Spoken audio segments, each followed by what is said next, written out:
What's up guys, Matt with BleepinJeep. Check it out, we're working on the FC again today.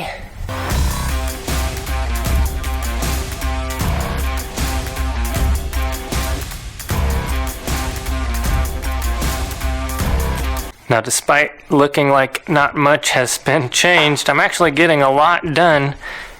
If you remember from the last video, we were working on the dash, the Jeep dock and I. And that is almost buttoned up. Look how pretty that is. Oh, it's so nice. You want to see? You want to see the flashers? Oh, how cool is that? Now, you're probably saying, oh, but the wiring looks like a mess. Well, I'm not finished. I still have to, I'm waiting on a few parts and things before I can bundle that up because I still need to be able to pull things out. Oh man, crap's falling out of the sky. That's what all that noise is. Anyway, the wiring though is looking really good. I got a steering wheel here from Trail Trash. Thank you guys. That's another YouTube channel you should check out. Them and Jeep Dock really helping me out here on this build. So that steering wheel, it's not bolted on or nothing. It's just sitting there. And of course I got the shifter for the transfer case in. I figured there's a big gaping hole right here, so I'll probably put the shifter in there for the manual transmission that's no longer there, just to fill that hole, but also, I don't know, kind of gives it a cool retro vibe. Speaking of the gauges though, it's a GPS speedometer, but how does that, I gotta stick this somewhere. Can I just stick it on the front bumper? Or does that need to go like way up top somewhere? You guys let me know. I've never dealt with that before. But yeah, I've been plumbing everything, so the heater core is plumbed. I was working on that the other day. Got all that going on in there. Oh yeah, and speaking of bumpers, I listened to you guys. You didn't like the JL bumper. I didn't either. The JL bumper I put on Instagram, it was just kind of a joke really. But I put it on to see what it would look like. It looked cool, it fit, but it was plastic, which just doesn't go with the theme of the FC. But you guys liked the Pritchett Canyon bumper from Barnes, so we're gonna probably install that today. And what you probably just saw in here, the shifter. I'm trying to get that situated. It's probably going to go right about here. And yeah, let's get started on this stuff. One of my buddies, David, asked me why I put the radiator back here, and that wasn't real clear, so I wanted to go ahead and tell everybody. So the reason I put the radiator back here is because if you'll come up here and look at the front, the original engine was a flathead Hurricane engine. It must have not needed a whole lot of cooling because the space for the radiator, I don't know if you can see that, but the space for the radiator in there is 16 by 16. So the biggest radiator that you can fit in here, unless you were to do some drastic cutting to the floor or something, is 16 by 16 inches. Now if you look at the radiator on a Cherokee even, it's much bigger than that. But this radiator is built for an LS, so it should be able to cool that straight 6, no problem. But yeah, there's just not a lot of room. Plus with all of the stuff that I got going on here, it just would have been a nightmare to try to fit a 16 by 16 radiator in there. And then at that point, I wouldn't even know if it was gonna work or not. So I just went ahead, and that's why I put the radiator in the back. Now some people were asking, why didn't you put it between here? Well, it's just not big enough. That space, it looks big on film, but it's really only about 4 inches wide.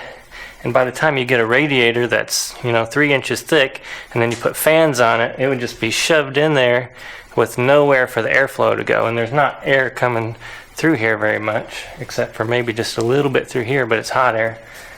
But I figured the air would just be too trapped back in there, so that's why I put the radiator on the side here. And a lot of people don't realize this from the pictures of the video, but it's also open on the bottom, so it's not just venting into the bed, it's venting down and out or wherever it wants to go.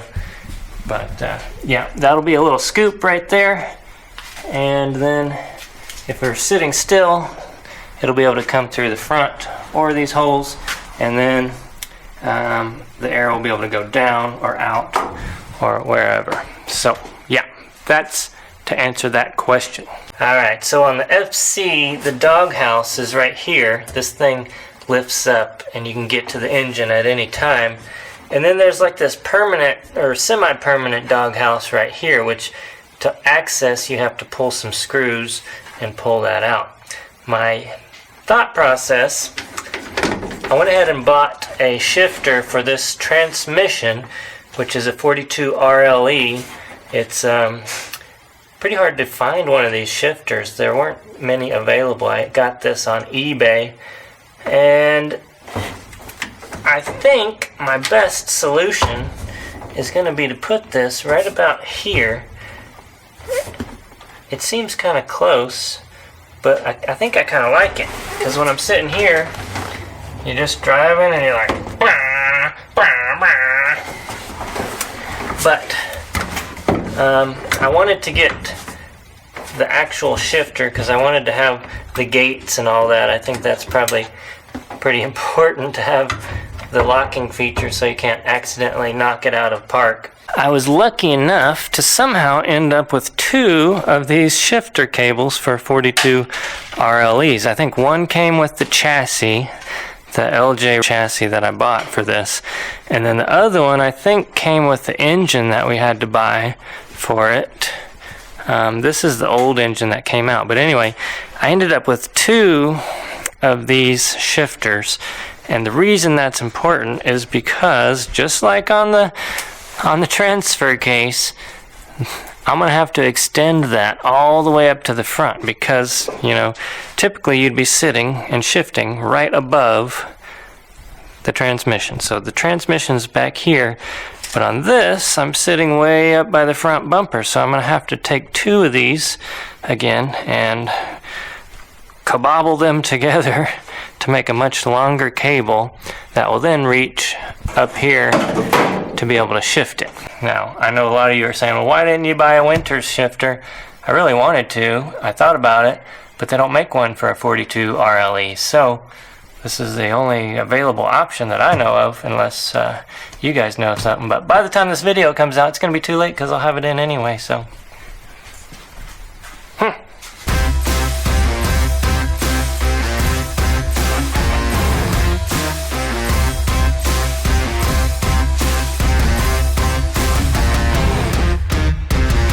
Alright, check this out, guys. So when you connect 2 cables like this, it's easy to do, but you have to make sure to support the middle, because otherwise when I move this, if you don't have that supported in the middle, it does nothing.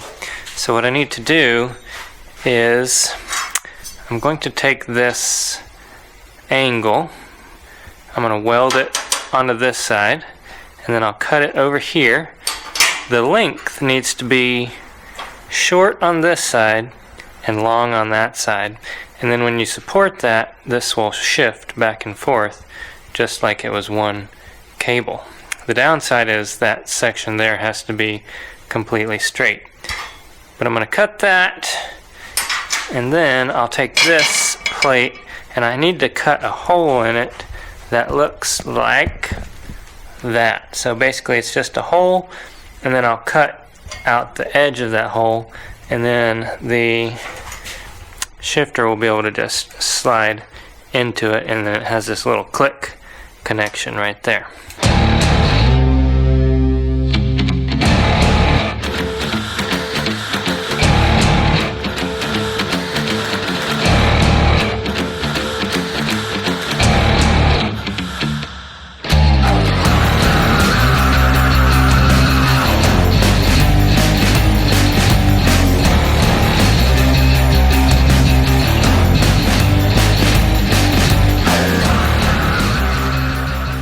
Alright, check that out, guys. That is pretty cool. What's even cooler is to see it in action. But if you look closely, there's an issue that I didn't see coming, and that is there's a little bit of give that this thing can have.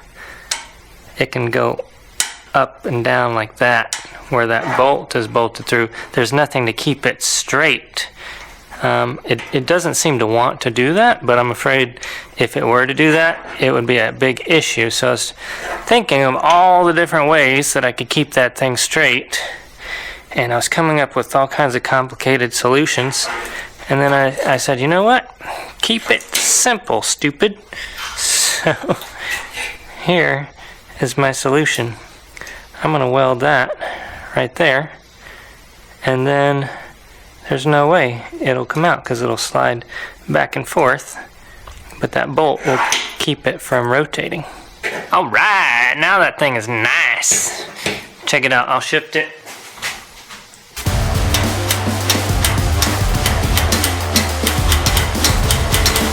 Now let's get in it.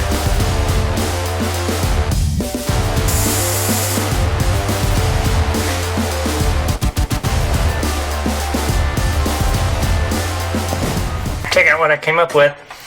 So I took 2 spacers basically and welded those on the back, and then angled them back, and then a little spacer up front here and welded it on, and so those bolt right in. And now I've got my cool shifter here. Check it out.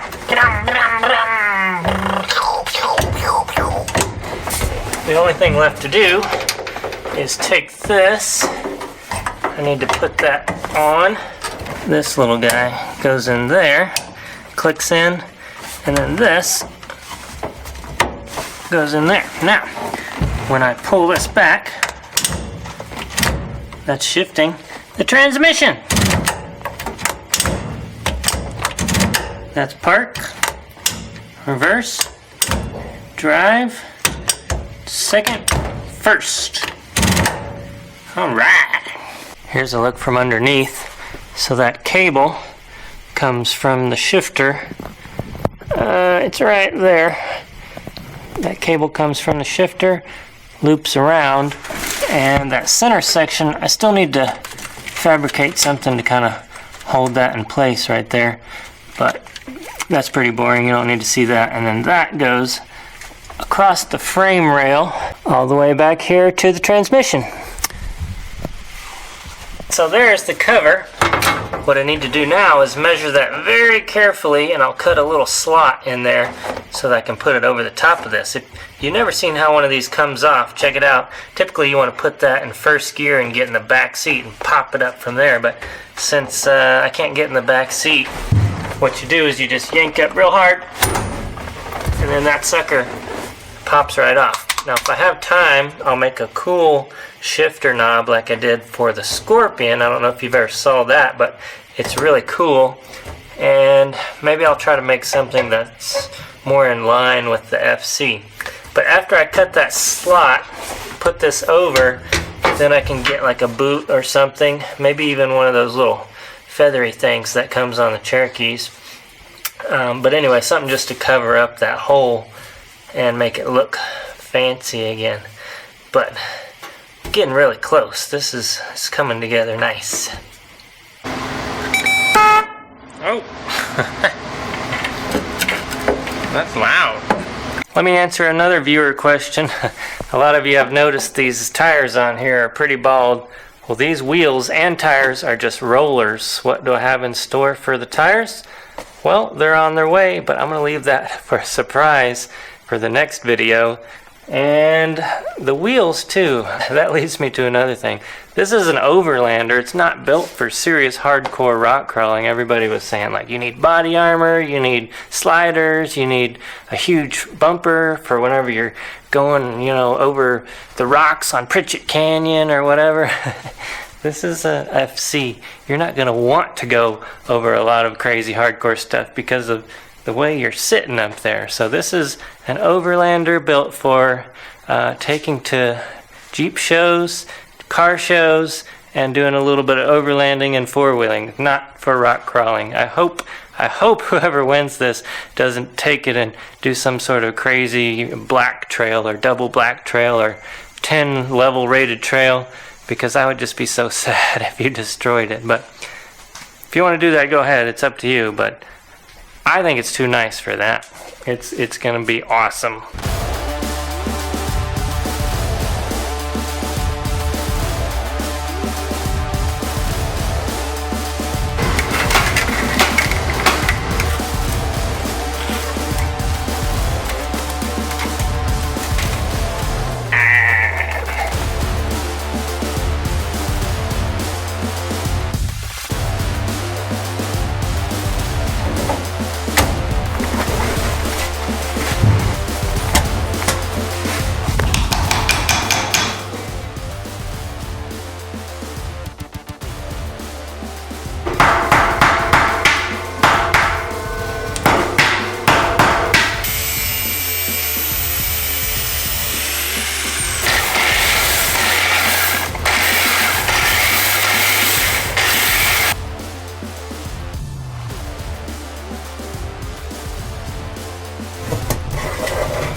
Really stuck on there. Can you see that? This piece right here I found of all places in the yard again. I believe it's from an LJ four-wheel drive selector, so the transfer case selector off of an LJ. I took it out and then I cut it shorter to make it fit because it wouldn't really fit over that bump. But I think it looks good. Now on to the bumper. So this bumper I got from Barnes, like you guys suggested. I haven't even opened it up yet. Let's see what it looks like. Alright, thanks for watching Whose Jeep Is It Anyway? The show where the design is made up and the looks don't matter. Remember, we're giving this sucker away, so make sure to check out the details down below. It's getting really close. If you didn't like this video, do not watch those videos. We'll see you guys in the next one. Oh, that's gonna look nice.